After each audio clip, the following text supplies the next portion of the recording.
when you look through the Bible, you get a different message than what you hear a lot of times in Christianity. We often hear phrases like, I'm chasing after you. We hear, God, I'm pursuing. We hear language like, I'm desperately running after you. And it's a twist on normal Christian convention, but I believe that twist does some disservice to God because it makes it seem as if God is running from us. I don't know about you, but somebody like me in this space may have grown up with the knowledge or the notion, in fact, that God was constantly at arm's distance from you. You may have come up with this understanding that there was stuff to be done to win God's favor. Somebody may have incorrectly quoted to you that you would find me if you searched for me with your whole heart, and took it to mean that God is somewhere playing hide and seek, and you have to get down on hands and knees with a magnifying glass and look through shrubbery across various spans of this earth in the hope that you would stumble across God hiding somewhere as if he is a legendary Pokemon and you're playing Go. Some people have this notion that God cannot be glimpsed by the human being because the human being is in fact innately sinful, and the human being therefore cannot see God. And I would remind you of the time when Isaiah looked upon him in the temple and was transformed. I would remind you of the time when God acquiesced, knowing full well that Moses could not stand before him, and passed before him that he might just see a glimpse of his backside. I would remind you of the countless tales in the Old Testament where individuals opened their mouths and exclaimed in disbelief that they were still alive after having seen the presence of the Lord, wondering why they had not been consumed. You see, the Bible, it often contradicts the running narrative that we have that God does not want to be with us, when in fact God opens his mouth several times and refers to himself as Emmanuel, God with us. You read the Old Testament, you see that God told Moses to build for him a tabernacle that he might dwell among us. You read the final pages of Revelation in chapter 21, you find that God is indeed overjoyed because there is no longer a need for a temple. There is no more notion of a sanctuary because God can finally dwell among his people, walk among them, be face to face with them as it was in the beginning. So God pointed me back now to the beginning, to a time where the Bible seems to make it plain that Adam and Eve were able to walk and talk in the garden with God.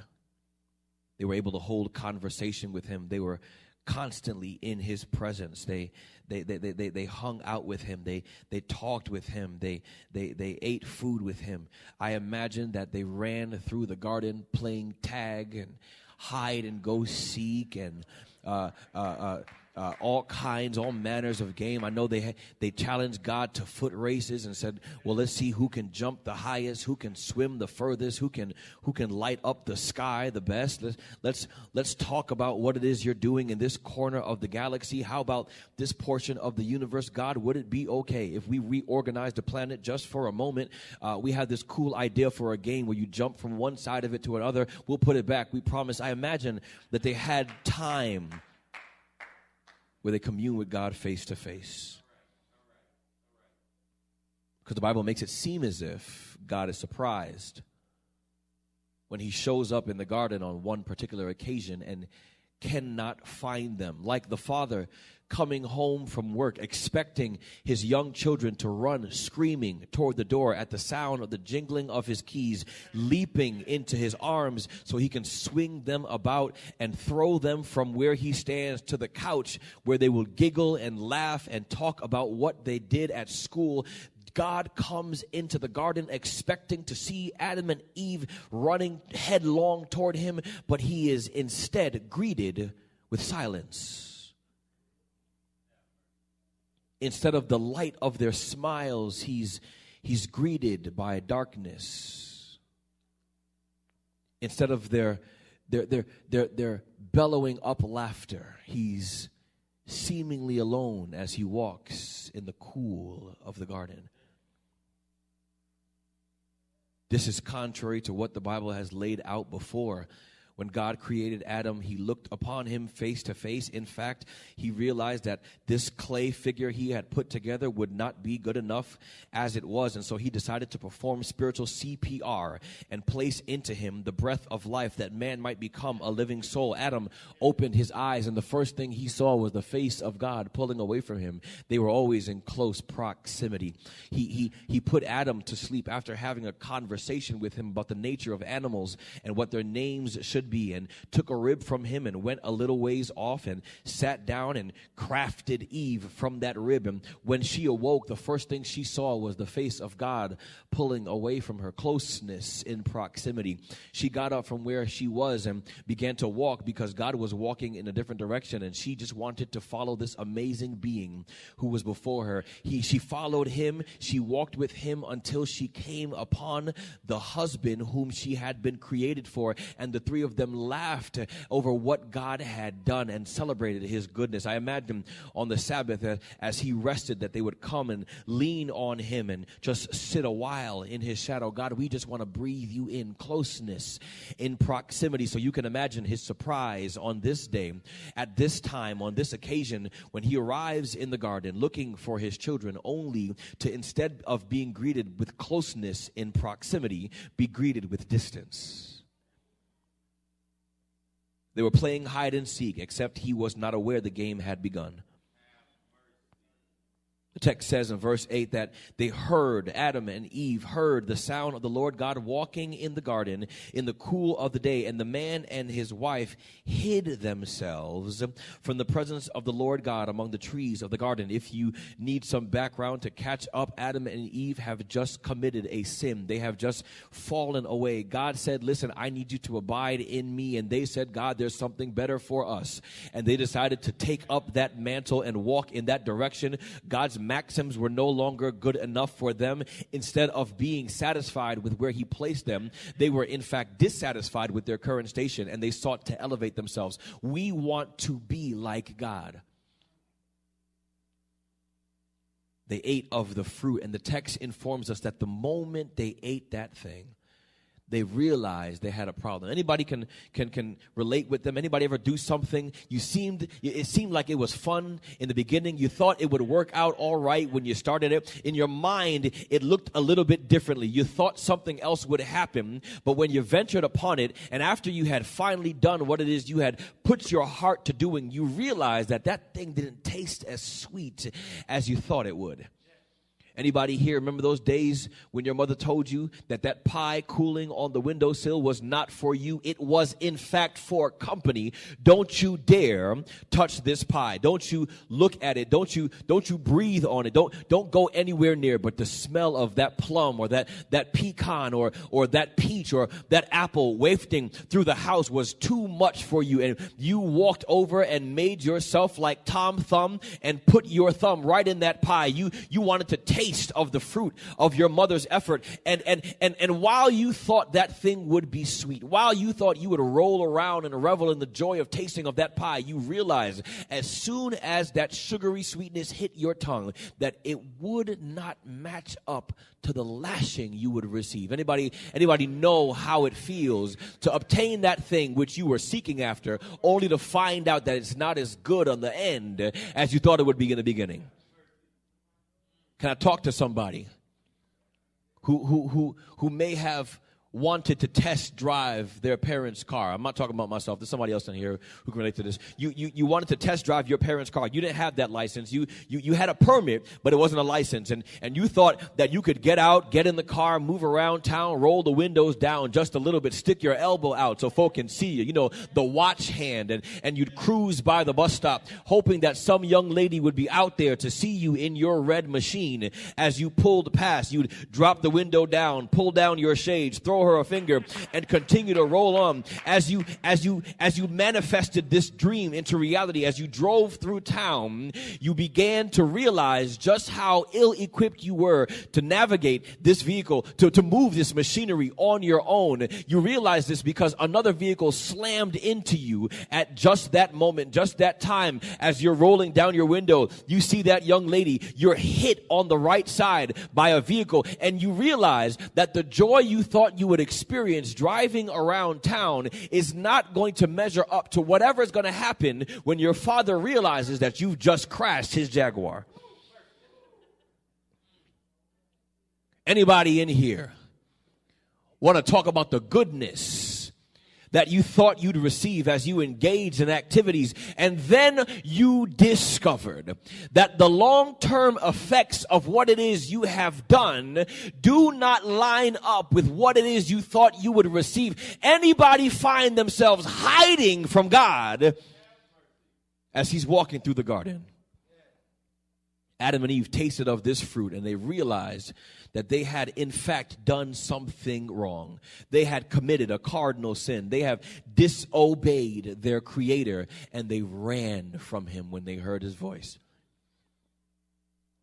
You know what it is. That love turned cold when you realize that the object of your affection has now been set in opposition against you because of actions of your own doing. That father who usually greets you with hugs at the door is now greeting you with something else because your mother has called him while he was at work and informed him of your behavior at school. They ran from him.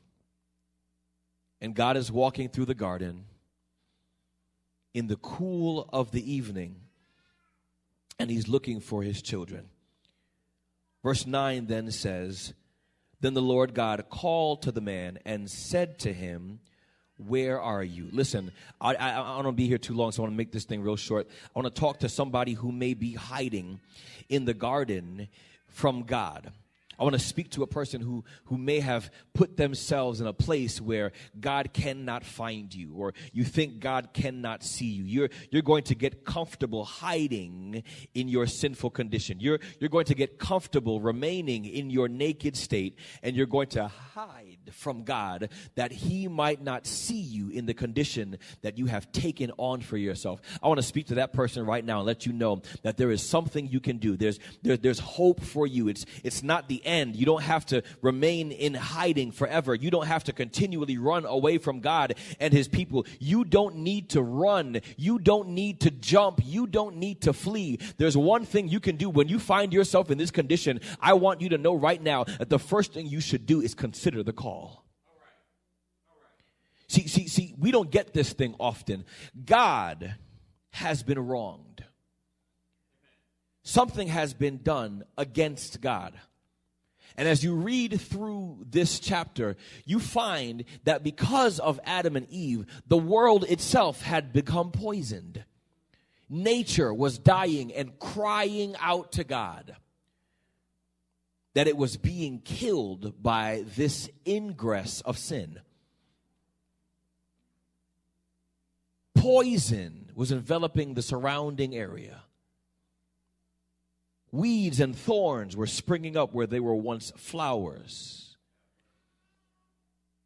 God has been wronged. His creation has been injured. But what you find is instead of a vengeful God, instead of an angry individual, instead of somebody running around with a mace in one hand and an axe in the other, instead of lightning bolts raining down from heaven, God calls out to his people and lets them know that he's looking for them. This thing is crazy to me, because if it were any single one of us, if it were any other person in this room who something had been done to, I dare you to go over to Miss Betty's house and step on her flowers and see what happens when she finds out it was you. If any single one of us were to do something to the other, we would have heat to pay for it. But instead of heat, instead of fire and brimstone, instead of thunder and lightning, God greets them with a call. I need someone to get this thing. As you're fleeing from God, as you're hiding in the garden, God is looking for you to restore you to right relationship with him. You don't have to hide. You don't have to run. You don't have to flee. All you got to do is consider the call. He's calling out to you. Can you hear him? As you're lost in the places where you find yourself right now, as you're hiding in your addictions, as you're concealing yourself in your problems, as you're covering up in your activity, God is calling out to you because he seeks to restore you, not destroy you. I wish there was one person here who was concealing themselves enough to know that there was a God who is not concerned about the fact that you are playing a game of hide and seek. He is calling out to you. If you'll just come out from where you are, he can do something in your life. I need you to consider the call. This is crazy, because he's looking for you. The one who should be turning his back on you is instead of running behind you as you've turned your back to him. He begins to call out to them, and as he calls them, bless the Lord that Adam and Eve, they hear his call and they consider it, and they desire to speak with him. And so they come out from where it is they're hiding, and they begin to have conversation with him. Can we talk about this thing real quick? He said, where are you, Adam? And Adam answers, I heard the sound of you in the garden, and I was afraid because I was naked, so I hid myself. Here's God's response to him. Bruh, who told you that you were naked? Have you eaten from the tree which I commanded you not to eat? Now, some of you should be scratching your head alongside with me, because I grew up with this notion, Rich, that God is an omnipotent God, an omnipresent God, and an omniscient God. I'll break it down for you. God is all-powerful. God is ever-present. And God is all-knowing.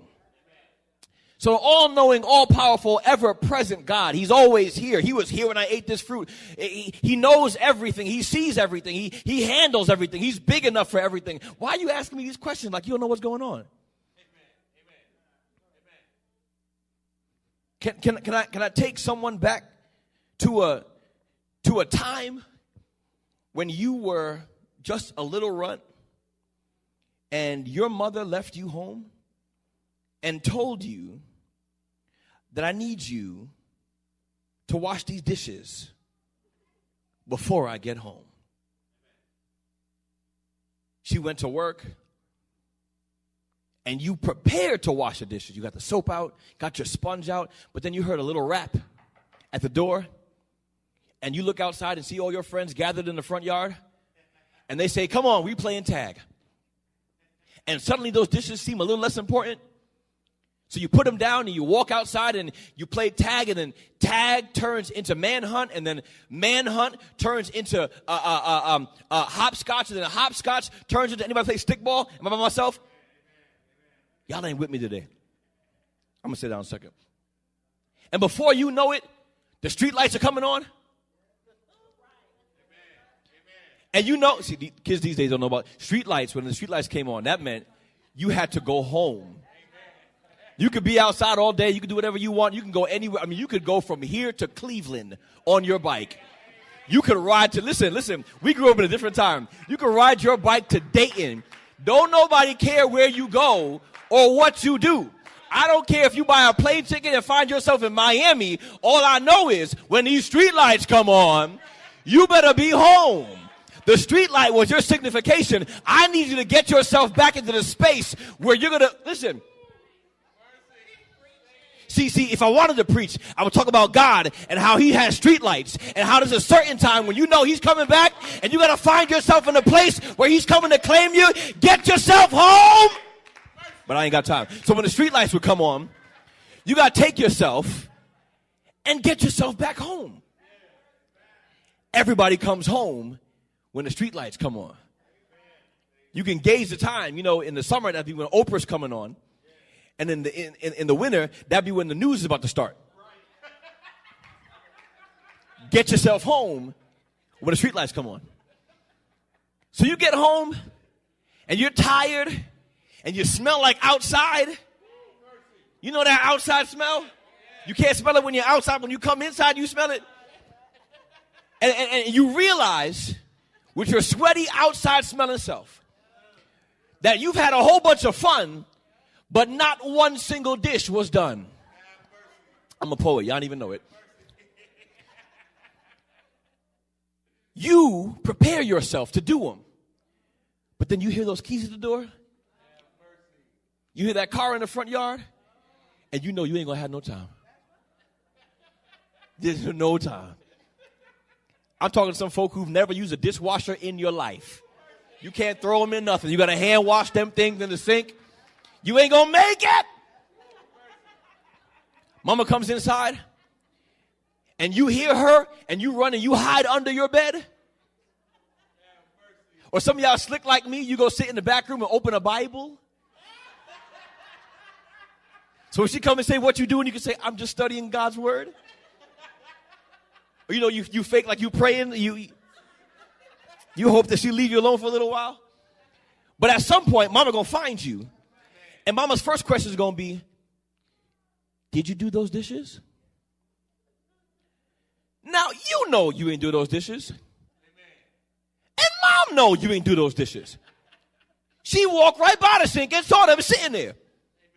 She came to you and asked you if you did the dishes, not because she's unsure of the current state of the sink, but she wants you to understand the current state of your situation.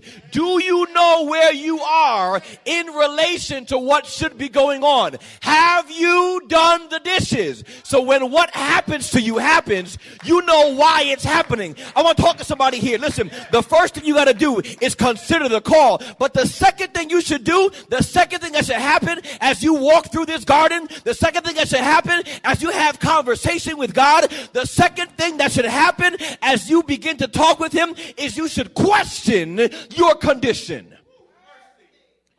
See, if you never question your condition, you can walk around with blinders on your eyes, pretending that everything is all hunky-dory, as if you are in right relationship. You can act like if mom never talks about those dishes in the sink, never asks a single question, then you can just continue to move through life. Maybe it's cool. Maybe this is all right. And then the habit forms where I can just leave dishes all the time. Or maybe I can just let it slide right now and get back to it later. But what that does is that it causes your current mental state not to sync up with the fact that there is a very real problem here. Something that should be is not. Something that should have happened has not. One of these things is not like the other. I need you to question your condition. So God asked you a question. Where were you last night? I know where you were. But do you know where you were? No. Stop for a second. Think about the action that you did. You know, sometimes you come home and you reenact those old movie scenes where you get in the shower with your steel wool and you scrubbing yourself and you crying under the water, trying to forget what happened. or someone asks you a question and say, hey, what goes on? And you say, don't worry about it because you don't want to rehash that thing. God is asking you a question because you have glossed over the situation in your shame and in your embarrassment, and you have not clearly considered what it is that's going on. I need you to stop and really think about, what did you do last night? Where did you go? No. Talk to me about what you put in your body, how you did it. I need you to think about what that thing caused you to do. I need you to examine yourself and see what you have become. Look at yourself. Question your condition. Now, some of y'all are saying, well, God, that's mean. Why would you have me do that? You already know what's going on. Just tell me what's going on. You ate the fruit, Adam. You are this kind of person, Adam. You did this, Adam. Here is your punishment. Just tell me, God. Stop playing cat and mouse with me. But I would beg you to go and look at Isaiah 6 and realize that there was a point where Isaiah saw God, and in seeing God, he realized exactly who he was. Can you hear him now? He says, woe am I, for I am a man of unclean lips, and I dwell among unclean people. I live in a disgusting state, and I'm a disgusting human being. And it wasn't until he realized the truth of his condition that God was able to give to him the restoration he needed, the healing he needed, the peace he needed, the joy he needed, the satisfaction he needed, the self-worth he needed. But he had to stop and consider who he truly was. God's not asking for his benefit. He's asking for yours. Question your condition. Adam, why'd you hide from me? Well, God, I hid because I was naked. Oh, you're naked? Who told you were naked? Did you eat from the tree? Now we're brought to the head. Now we're looking at the source of the problem. Man, I did eat from that tree, God. I did that thing that you asked me not to do. I engaged in that thing that you told me, please, for your sake, don't do it.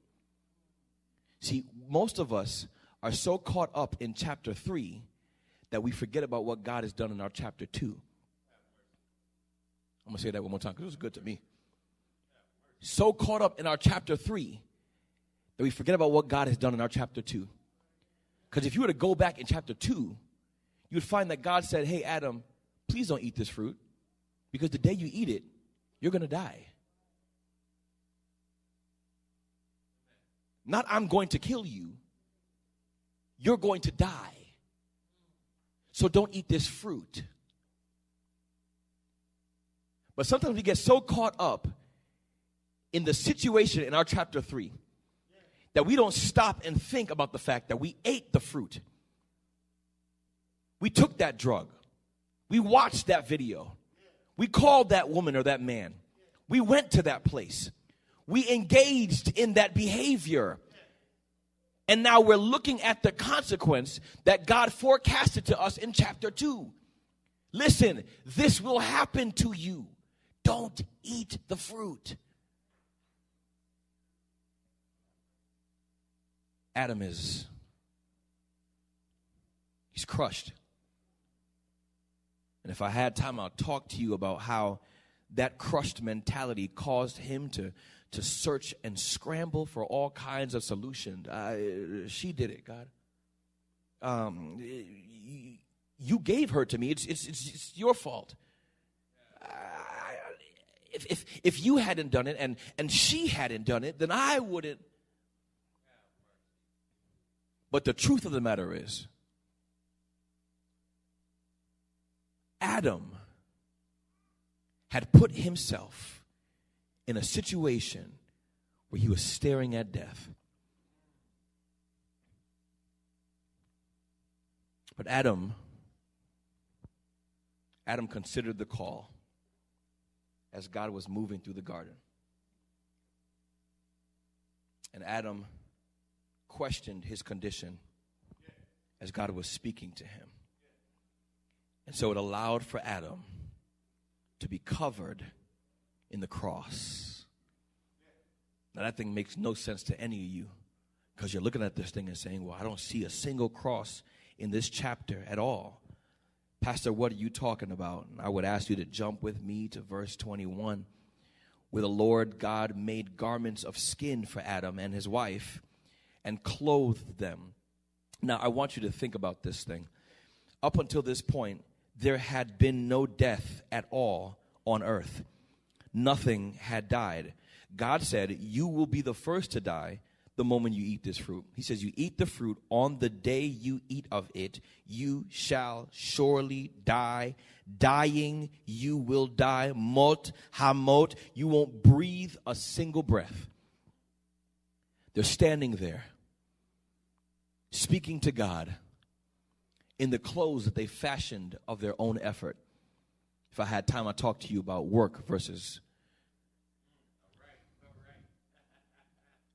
They're standing there, looking at God in the clothes that they fashioned by their own effort, knowing full well that all that should be prepared for them is death. But they don't die. Something else does. Some animal, some guiltless, I didn't eat a single fruit. I didn't go near a single tree. I didn't touch a single branch. In fact, when y'all were over there, I was on the other side of the garden looking at y'all like, please don't do this. I really don't want to have to do this for y'all. And I knew it would come to this thing. Some innocent animal was slaughtered for them. And the skin of that animal was used to make covering on their behalf. Some of y'all missed this thing. I'm going to break this thing down. I'm done. When Adam and Eve sinned, the Bible says that they were uncovered. Their covering was removed.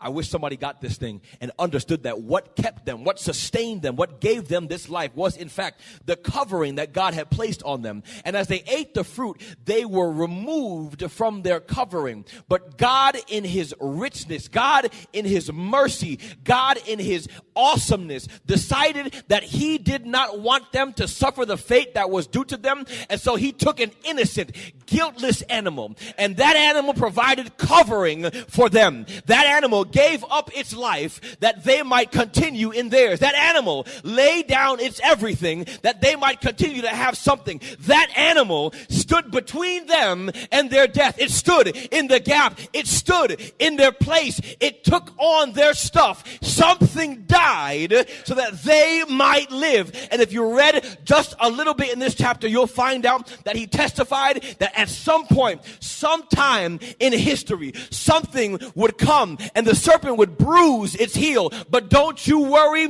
there's going to be a day that I will crush its head. It's the John 3:16 of the Old Testament. God does something and he says something will come and do some work for you. Can I talk to you about what it is? If you remember, through the course of the Bible, the Old Testament continued to testify of a day when a Messiah would come and that Messiah would ransom God's people. That Messiah would rescue the perishing. That Messiah would care for the dying. But that Messiah also took it one step further. He laid down his life on a cross.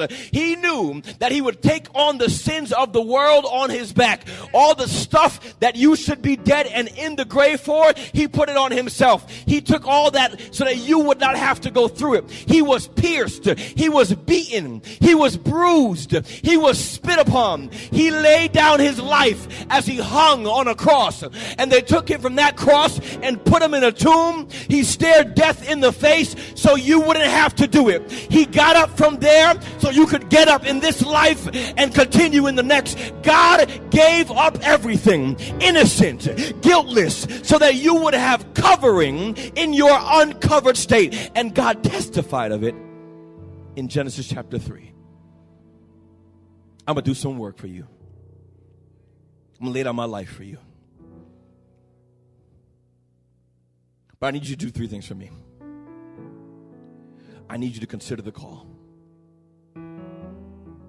I need you to question your condition. And I need you to be covered by the cross. Listen, God is calling out to someone today as he's walking in the cool of this life. The day is closing and someone's hiding. You're hiding. Fear-stricken of what it may mean to stand in the presence of God. But you don't have to be afraid. There is, in fact, hope for you. Will you consider his call? You hear his voice, but you've blocked out everything. You've numbed yourself to this life and its consequences, its pain and its hurt. Anesthetized so that you don't feel the weight of what it is you're carrying. Will you consider your condition and realize that he has made himself available? He made a way. When your back was against the wall, when it looked as if it was over, when all hope was lost, if you consider the call and question your condition, you'll realize that you're standing here only because of his grace. So will you be covered in the cross? I want to make an appeal. My first appeal is to that person who God is calling out to. You hear him. You recognize your state. You've considered your condition. You say, God, I just want to get back in right relationship with you. Can I do this thing? Thanks for pointing it out, God. I'm Isaiah in the temple. I realize I'm unclean. I see it. I see it. I see it. Can we just work this thing out? Can we get it back together? If that's you, just stand to your feet with me so we can pray. Bless the Lord. My second appeal is simple, and then I'll close. There is an individual here